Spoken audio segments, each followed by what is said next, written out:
Bonjour à toutes et à tous les amis, c'est Axel, on se retrouve comme tous les mardis matins pour la review d'Euro avec l'approche de WrestleMania. On approche de plus en plus de WrestleMania et nous sommes cette semaine du côté de San Antonio au Texas et je vais donc revenir avec vous sur tous les points de ce show, à commencer par l'opener de la soirée avec Seth Rollins. Va-t-il s'allier à Cody Rhodes? C'est la question qu'on se pose depuis maintenant plusieurs semaines et on a des premiers éléments de réponse, du moins on va bientôt avoir une réponse puisque ça semble se confirmer. Effectivement, c'est Cody Rhodes qui va faire son entrée pour commencer le show au départ.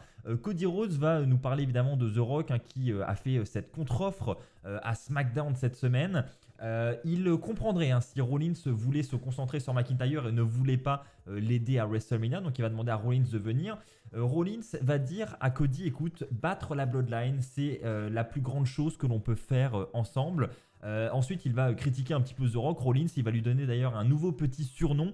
Il va l'appeler la diarrhée Dwayne parce que selon Seth Rollins, c'est toujours du cacamou qui sort de la bouche de The Rock. Donc voilà, il va l'appeler la diarrhée Dwayne, nouveau petit surnom. Je pense que The Rock ne va pas très bien le prendre et je pense qu'on va en entendre parler ce vendredi à SmackDown. Et enfin, le segment va se conclure avec Cody Rhodes qui va avertir The Rock et lui dire que The Rock aura une réponse à son offre ce vendredi à SmackDown. Donc on officialise officiellement la présence, on officialise officiellement, ça va mieux Axel, ça va de mieux en mieux. On officialise la présence de Cody et de Seth Rollins à SmackDown et donc je pense que Roman Reigns et The Rock seront eux aussi présents et donc on aura la réponse pour ce tag team match. Est-ce que ce tag team match aura lieu ou pas en nuit 1 de WrestleMania? Honnêtement, je pense qu'il n'y a plus de suspense. C'est comme si c'était officialisé. D'autant plus que le match entre McIntyre et Rollins pour le titre poids lourd a été annoncé comme étant le co-main event de la nuit 2.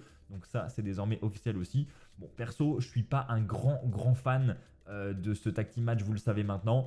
Mais bon, malheureusement, je pense qu'on ne peut plus y échapper désormais. Passons maintenant à Dominic Mysterio contre Gunther, premier match de la soirée.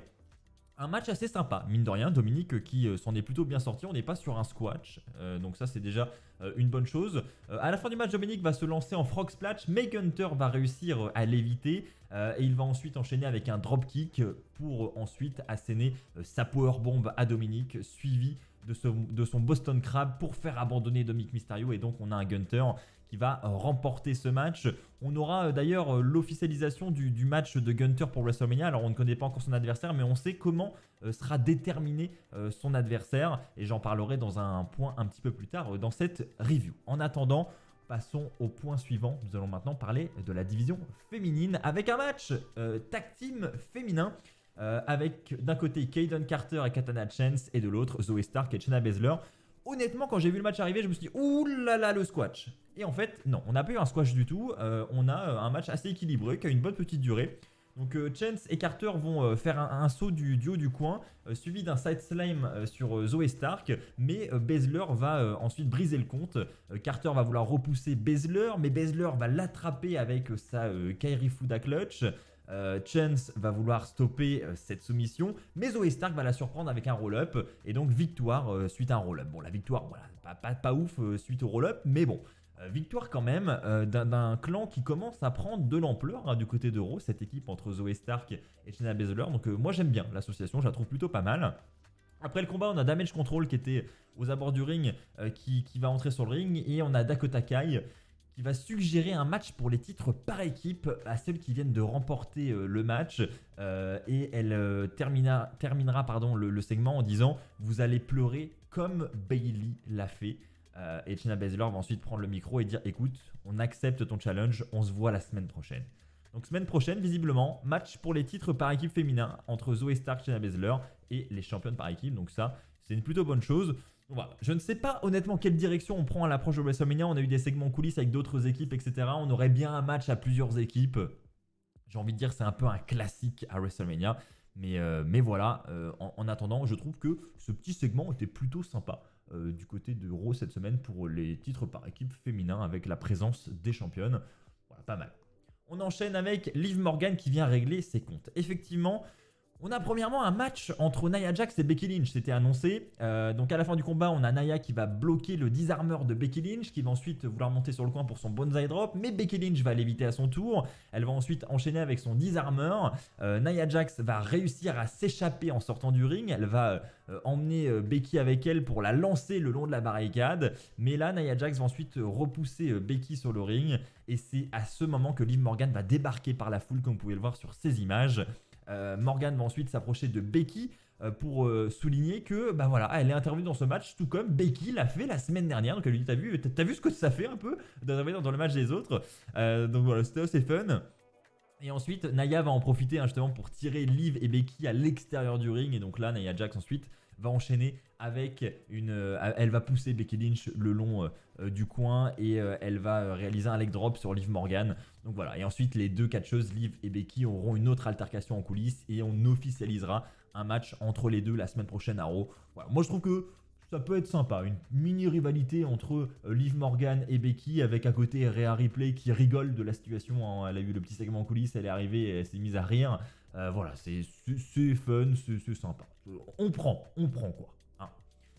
Les débuts de Andrade Haro, effectivement, il a déjà effectué ses débuts du côté de Raw. Il a affronté Apollo Crews dans un match qui sera assez rapide, hein, mine de rien. Andrade El Idolo, à la fin du combat, il va réaliser un running knee sur Apollo Crews contre le coin et il va ensuite enchaîner avec son DDT que vous connaissez.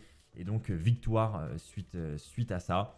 Voilà, victoire rapide, mais voilà, ça fait plaisir, je trouve, de revoir Andrade, mine de rien, du côté de la WWE, mais rien de plus à dire, sur ce point. On enchaîne avec Finn Balor et Damien Priest qui affrontent Imperium, et déjà, honnêtement, belle affiche, je trouve, mine de rien. Là, on se dit, voilà, quand on nous annonce ce match, on se dit, on va avoir un beau petit match, là, ça va être sympa, on va passer un bon moment. Le match va se terminer avec un coup de grâce de Finn Balor qui va vouloir ensuite réaliser le compte de 3, mais Kaiser va arriver pour briser le compte. Damien Priest ne sera pas content de ce qui vient de se passer, il va donc sortir Kaiser du ring, il va en profiter pour prendre le tag et c'est à ce moment-là que Damien Priest va enchaîner avec son chokeslam sur Vinci pour le compte de 3. On a donc une victoire du Judgment Day. Donc voilà, une victoire importante, mine de rien. Donc est-ce que Imperium désormais sera écarté de la course au titre? C'est la question qu'on peut se poser. Voilà, en attendant, moi j'ai trouvé que le match à Raw était sympa et j'avoue que voilà, j'aimais bien moi cette petite rivalité. Enfin, le fait que Imperium soit pas très loin des titres par équipe, ça me plaisait bien. Et j'avoue que je trouve que ça aurait de la gueule d'avoir Imperium en tant que champion par équipe aux côtés de Gunther qui est champion intercontinental. Voilà, pour l'instant ils l'ont pas fait. Je pense qu'il faudrait vraiment séparer les titres, en mettre à SmackDown, en mettre à Raw, et ça permettrait d'avoir beaucoup plus de champions par équipe. Et Imperium, par exemple, dites-moi dans les commentaires si vous êtes d'accord ou pas, mais je pense qu'il ferait de très bons champions et il serait charismatique, en tout cas. Et donc, c'est tout ce qu'on demande. 7e point de la soirée. Un gros gauntlet match la semaine prochaine. Je vous ai teasé ça en début de vidéo. Effectivement, on en sait un petit peu plus sur le titre intercontinental de Gunther.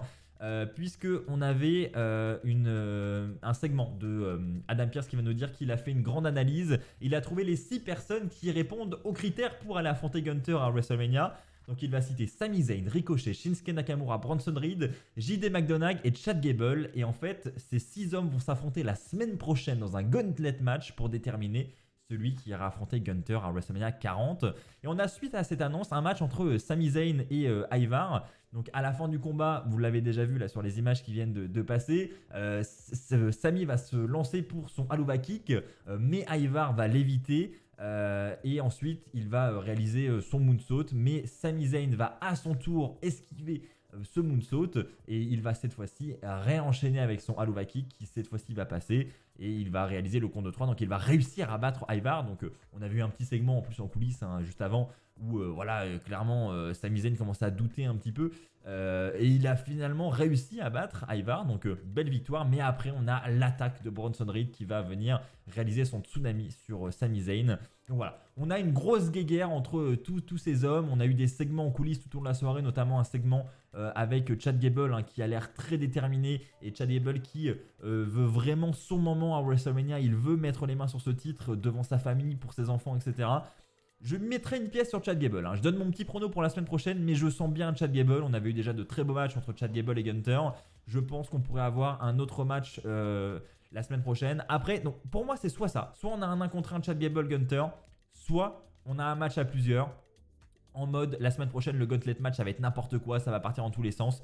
Et au final, on aura un six-pack à WrestleMania avec tous ces hommes pour le titre intercontinental. Donc voilà, pour moi, c'est soit l'un, soit l'autre. Encore une fois, les amis, n'hésitez pas à me dire si vous êtes d'accord dans l'espace commentaire. Que voyez-vous pour le titre intercontinental de Gunter à WrestleMania? Et enfin, on enchaîne avec le main event de la soirée, les amis. Et là, gros bordel dans le main event. Le main event, c'est simple. C'est un Jey Uso contre Drew McIntyre. Mais beaucoup d'interventions dans ce main event. Jey Uso à la fin du combat va monter sur le coin, mais Solo Sikoa va arriver pour le distraire. Donc McIntyre va à ce moment-là en profiter pour faire un DDT sur Jey Uso. Il va tenter le compte de 3, mais non. Cody Rhodes va débarquer en ringside et va chasser Solo Sikoa dans la foule. Ensuite, McIntyre va se lancer pour son Claymore Kick, mais Jey Uso va l'éviter avec un super kick. Il va ensuite réenchaîner avec 2 autres super kicks, puis un spear. Et Jey va vouloir monter sur le coin. Mais à ce moment-là, cette fois-ci, c'est Jimmy Uso qui va arriver en ringside pour distraire Jey. McIntyre va en profiter pour réaliser son Claymore Kick et il va remporter le match. Après le combat, Jimmy va vouloir prendre une chaise, il va vouloir entrer sur le ring pour frapper son frère, mais la musique de Seth Rollins va retentir, qui va venir défendre un petit peu tout le monde, et Drew McIntyre va en profiter pour asséner son Claymore Kick sur Seth Rollins, et ensuite on a Drew McIntyre qui va venir narguer Seth Rollins en mode: tu ne peux pas t'occuper de tes affaires, de ton match, tu es obligé d'intervenir dans ces histoires de bloodline, concentre-toi sur ce titre. Donc, ça se termine sur ces images avec une célébration de Drew McIntyre qui a le titre poids lourd dans les mains. Honnêtement, moi perso, j'aime pas quand ils mélangent tous les scénarios comme ça. Pour moi, on devrait avoir Rollins qui se concentre sur McIntyre, on devrait avoir Cody qui se concentre sur Roman Reigns, on devrait avoir la rivalité Jimmy et Jey qui se concentrent ensemble. Mais quand on fait des mélanges de rivalités comme ça, perso j'aime pas. Je trouve que ça devient gros bordel, c'est n'importe quoi. Les histoires sont moins bien écrites, c'est moins cool je trouve à regarder. C'est un peu comme je l'ai titré ici, un gros bordel. Et je suis moins fan. Après, ça reste mon avis. Peut-être que c'est exceptionnel et que une fois que le match sera officialisé pour WrestleMania, le match par équipe entre Cody Rollins, The Rock, Roman Reigns, peut-être que ce sera un petit peu mieux. Mais justement, je doute. Voilà. Et j'ai peur que ce soit le gros problème de ce match. C'est que au lieu d'avoir une superbe construction d'un match entre Cody et Roman Reigns, où on reprend l'histoire de l'année dernière, où on vend ça vraiment comme Cody qui va terminer son histoire, et bien que tout soit tourné autour de ce match par équipe et qu'au final la construction du match entre Cody et Reigns soit très impacté par ça et qu'on n'ait pas la moindre construction. C'est dommage parce que on a Cody qui remporte un deuxième Rumble, on a Cody qui cette fois-ci va peut-être réellement terminer son histoire, donc il y a vraiment moyen de mettre en place des promos, une construction de malade, et au final peut-être que ça va être fait n'importe comment parce que on va mélanger tous ces hommes pour faire un gros mix de rivalité. Et je trouve ça un peu dommage. J'ai peur qu'on gâche un petit peu le potentiel de ce match pour le titre mondial à WrestleMania à cause de cette histoire de The Rock et de Bloodline. Vous avez mon avis. Bon, n'hésitez pas à me dire les amis si vous le partagez ou pas dans l'espace commentaire. Mais je suis pas hyper confiant pour la suite personnellement. Et bien écoutez les amis, c'est ainsi que va s'achever cette review de Raw. J'espère qu'elle vous aura plu. Si c'est le cas, comme d'habitude, n'oubliez pas le pouce bleu. N'oubliez pas de vous abonner pour ne pas manquer les futures vidéos. On se retrouve très vite sur WWE Fan France. D'ici là, portez-vous bien. Et n'oubliez pas, soyez toujours très très fiers d'être fan de catch. Allez, bye tout le monde!